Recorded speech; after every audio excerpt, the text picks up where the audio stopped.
Once, in a small village tucked away amidst towering mountains, lived a wise old monk named Takashi.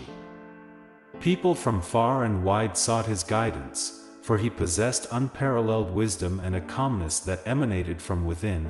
One day, a young villager named Aiko approached Takashi with a heavy heart.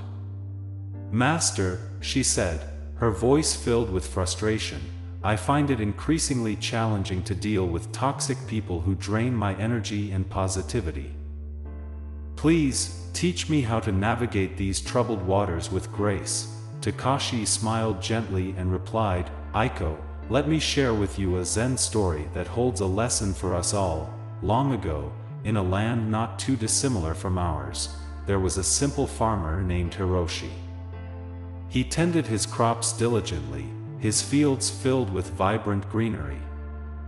One day, a group of wandering travelers passed by Hiroshi's farm and noticed his lush harvest. Curiosity piqued, they approached Hiroshi, asking, "What is your secret? How do you grow such bountiful crops?" Hiroshi paused for a moment, then smiled warmly. "Ah," he replied, "I have learned to cultivate not only my fields, but also my mind and heart." Perplexed, the travelers pressed him further, "But what does that have to do with growing crops?" Hiroshi explained, "You see, I choose to nourish my fields with love and patience. I plant seeds of kindness and gratitude. And I weed out negativity and doubt. I focus on the gentle sway of the wind and the soothing sound of rain, nurturing my crops with a sense of harmony. In doing so, my crops flourish." Aiko listened intently, her eyes brightening with understanding. "So, Master Takashi," she pondered, "should we apply Hiroshi's wisdom to dealing with toxic people?" Takashi nodded, his kind eyes twinkling. "Indeed, Aiko. Just as Hiroshi nurtured his crops, we can apply the same principles to our interactions with others. First, cultivate self-awareness and mindfulness within yourself. Understand your own emotions and reactions, for in doing so, you gain clarity and inner strength." He continued, "Next, approach toxic people with compassion and understanding. Although their behavior may be hurtful, recognize that they are likely carrying their own burdens and pain.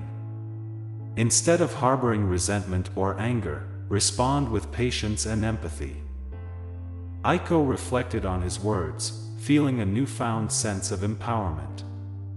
"And if their toxicity becomes overwhelming, Master?" she inquired. Takashi's smile widened. "Remember, Aiko, sometimes the wisest choice is to create distance. Just as Hiroshi carefully tended to his fields and removed weeds, we too must recognize when toxic relationships hinder our growth. It is a courageous act to step away from negativity and preserve our own well-being, with gratitude in her heart." Aiko thanked Takashi for his profound wisdom. Armed with the story of Hiroshi and the teachings of the compassionate monk, she set forth on her journey, ready to face the world with a renewed sense of serenity and resilience. And so, the tale of Takashi and Aiko reminds us that, like growing crops or tending gardens, dealing with toxic people requires patience, self-awareness, compassion, and a willingness to protect our own peace of mind.